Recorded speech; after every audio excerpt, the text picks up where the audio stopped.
We shall begin announcing the top 5 finalists still vying for the crown of Ginoong Calamba 2025. First up is Ginoo number 13.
I know that everyone's excited to find out who amongst these ladies will advance to the crown tonight. Here we go. Top 5 finalists for Binibining Calamba 2025. This is in no particular order. You are in Binibining 12.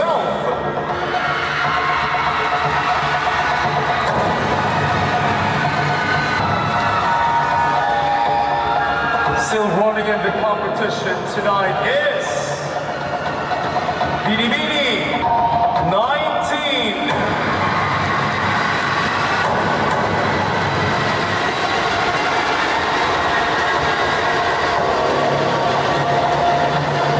You can take the next spot, Binibining 5.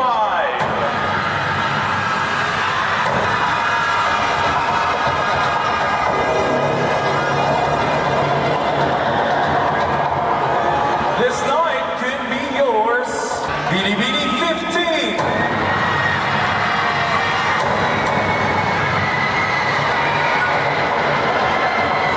And to complete our top 5 finalists, you are in Binibining 16.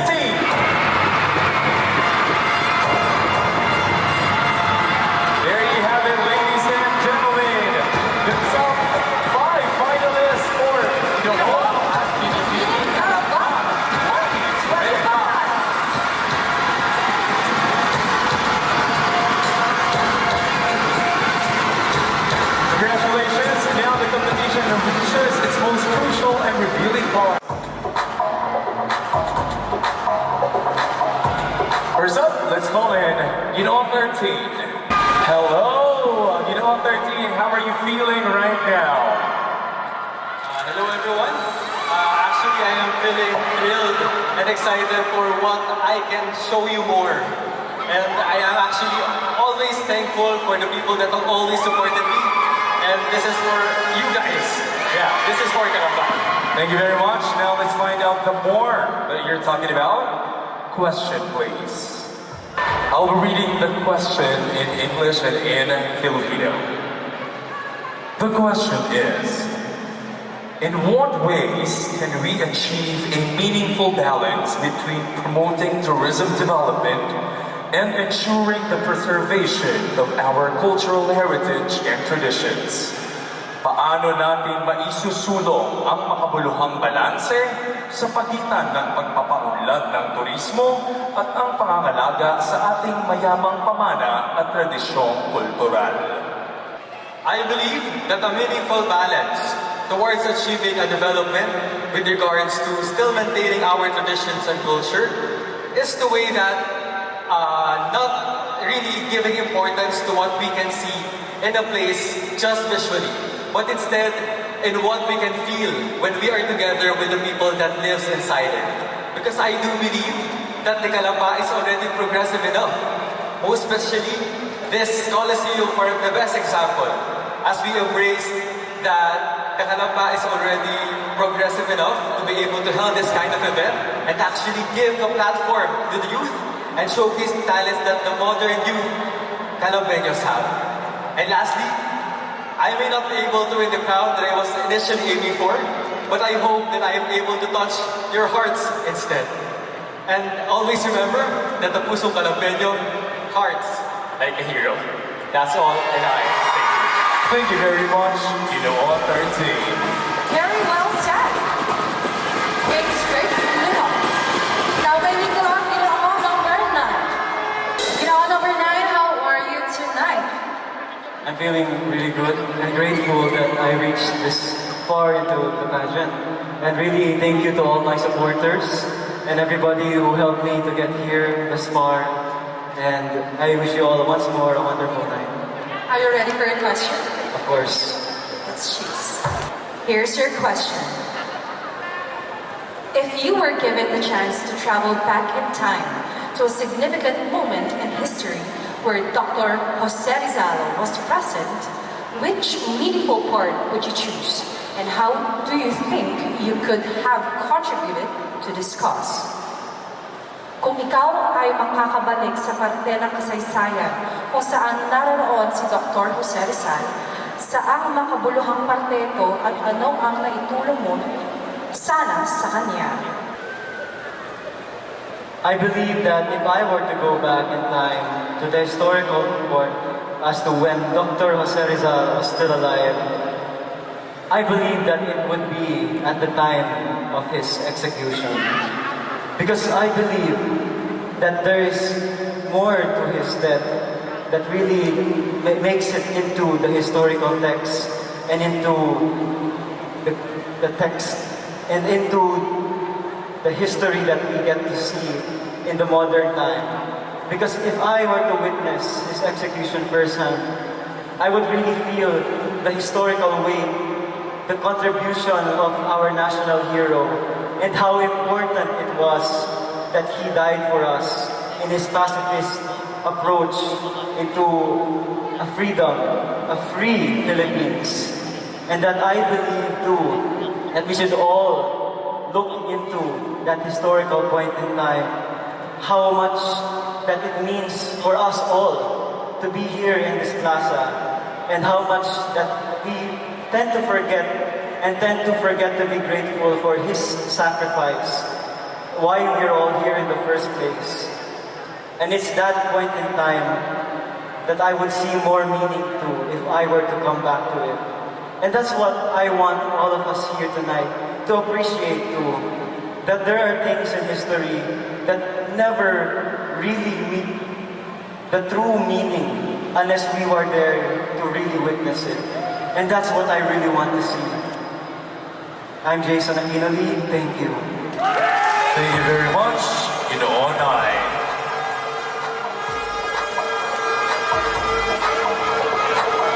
And now let's call in Ginoo 7. Hello, Ginoo 7. Is there anyone you want to thank tonight? First of all, I want to thank my supporters who came all the way here just to support me tonight, especially my families that was sitting right in front there supporting me. Thank you so much, and thank you for the judges who gave me the opportunity to be one of the top 5. Now, here's another opportunity for you to express yourself in front of the judges. The question is, Dr. Jose Rizal once said, "The youth is the hope of the nation."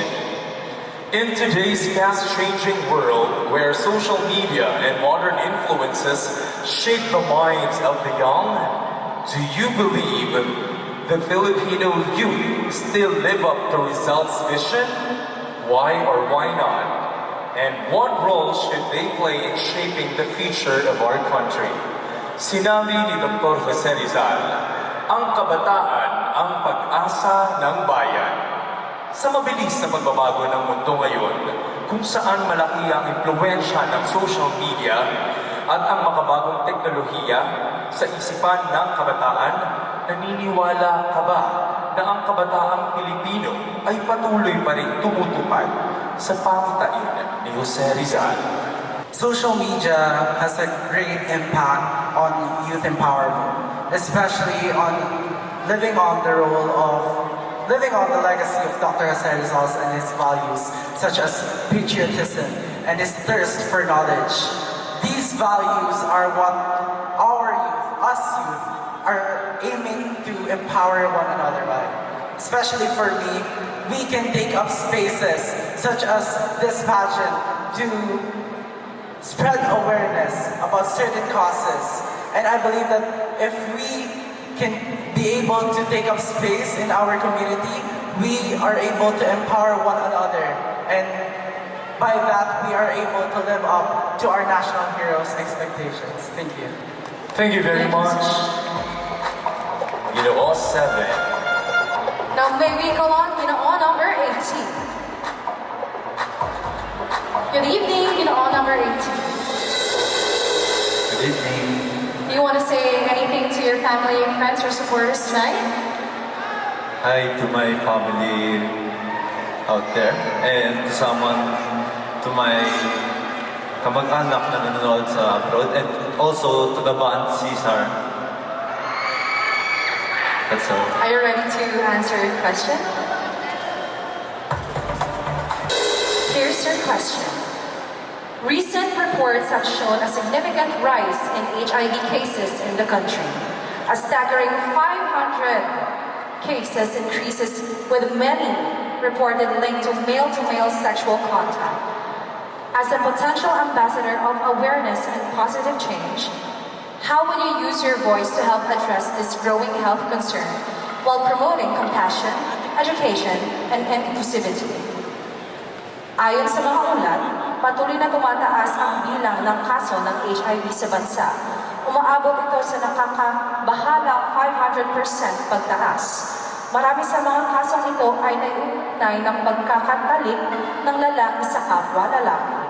Bilang isang potensyal na tagapagsalita ng kamalayan at positibong pagbabago, paano mo gagamitin ang iyong boses upang makatulong sa pagharap na lumalalang isyung pangkasalusugan na ito habang isinusulong ang pagkakaroon ng malasakit sa edukasyon at inklusibidad? Being Ginoong Calamba is an embodiment of quality education and epitome of wisdom, knowledge, and youth empowerment. And standing here before you tonight as a Ginoong Calamba 2025, I want to tell everyone that we need to be aware and be careful of the spreading HIV to prevent the spreadness of it. And I hope by explaining my answer, we'll become motivated to become aware, and by that, we will become the best version of ourselves. Thank you, Bob. Thank you so much. These questions are so tough to answer. Yes, they are. But still, they deliver to answer the question. Very well. Yes, and now we have our last Ginoo 6. Please pick a question for us. Here is your final question. When it comes to love, some say it's better to be loved than to love. If you were faced with a choice between the person you truly love and the one who truly loves you, who would you choose and why? How does your answer reflect your views of love, respect, and self-worth?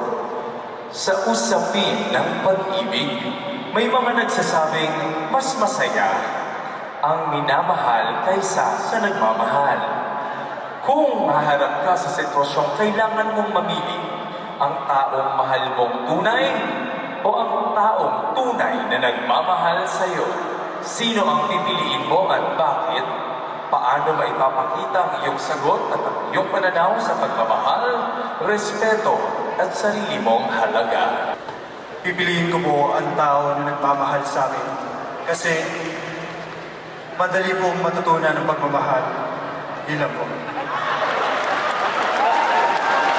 Direct to the point. Yeah, short but sweet. Thank you so much. Ginoo, 6. That's it. That's it. Pero parang gusto malaman ng Calamba. Roberta, kung anong pipiliin mo? Mahal ko, mahal ako. Yun eh, di ba? Yeah. Kung ako tatanungin mo, mas gusto mahal ako ng isang tao. Bakit? Kasi may kasabihan kami ng mga babae na mas okay pang mas mahal ka ng lalaki kaysa mas mahal mo siya. Ladies and gentlemen, Roberta, tama to. And now let's proceed to our Binibinis tonight. It's gonna be exciting. Let's go on, Binibini number 12. Medyo nag-jumble lang. Hello, Binibini 12. Hello, sir. Good evening. How are you tonight?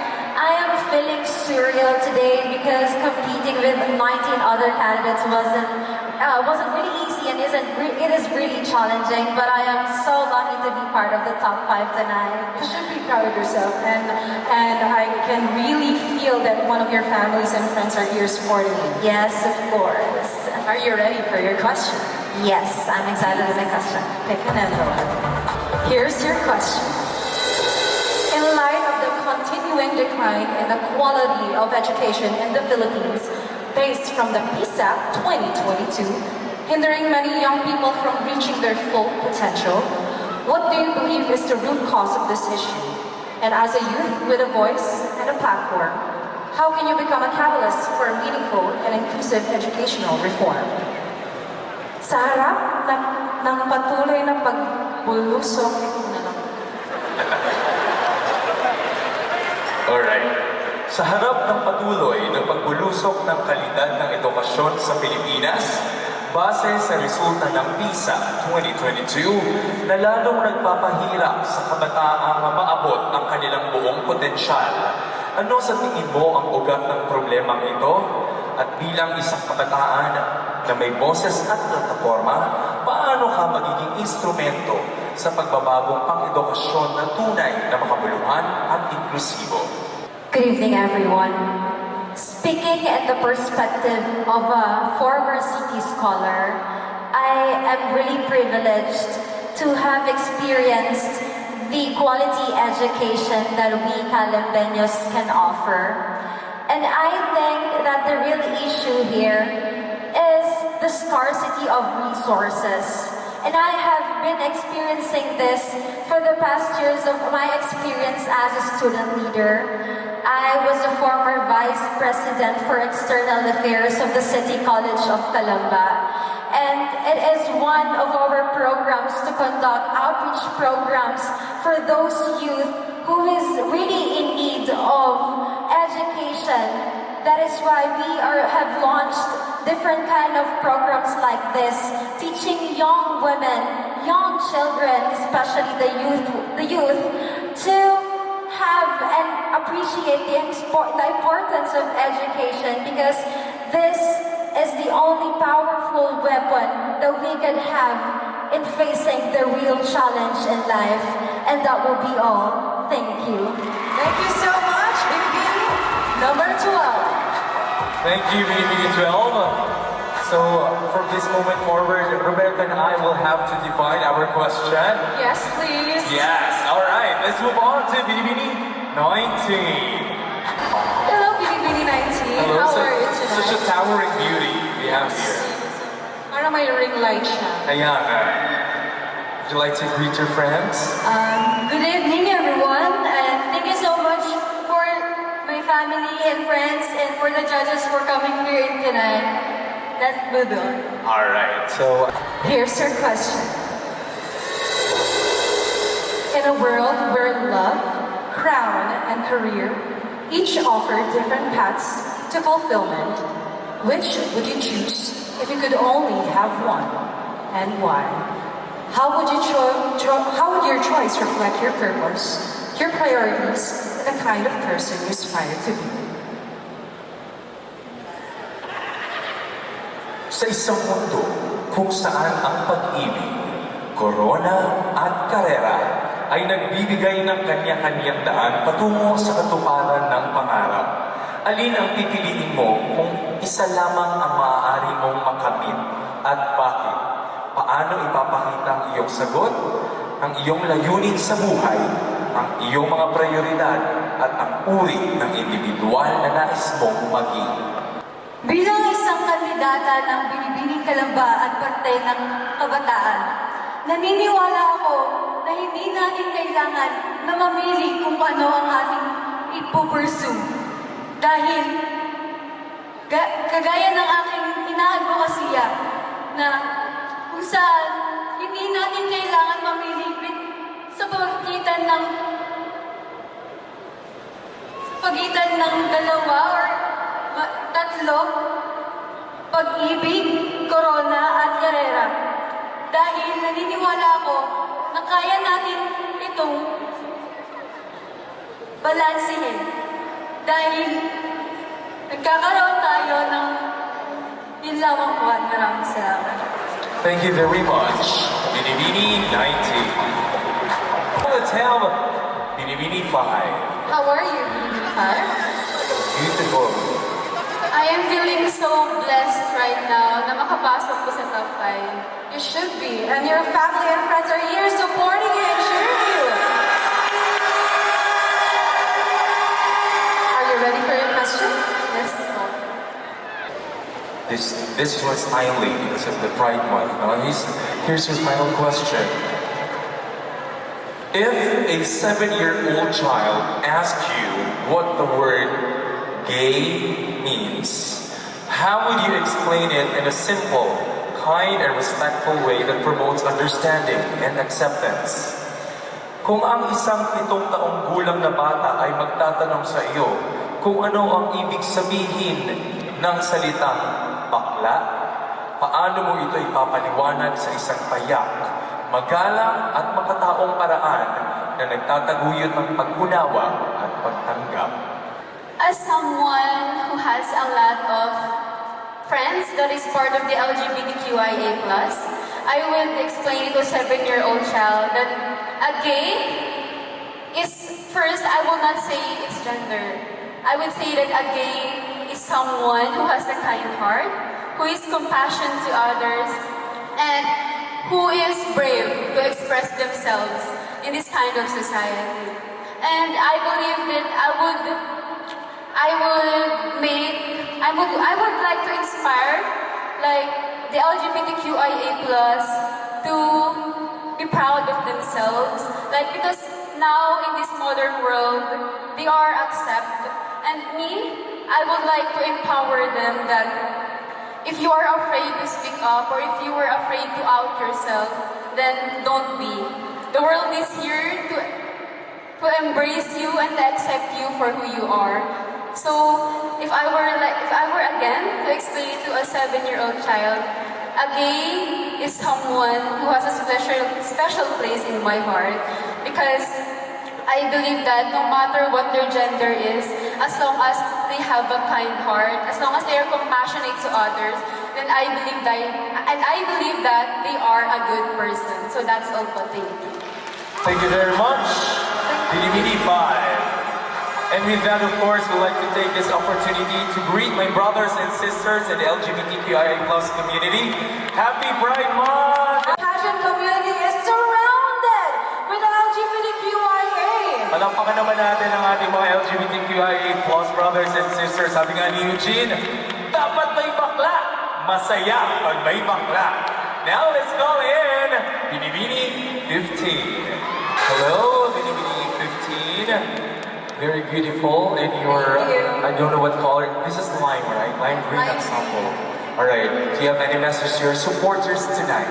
I just want to thank my beloved family and friends. I hope I made all of you proud. This one is for you. I wouldn't be here tonight if it weren't for your love and support. Kaya maraming salamat po. Alright. Please take a question. Here's your final question.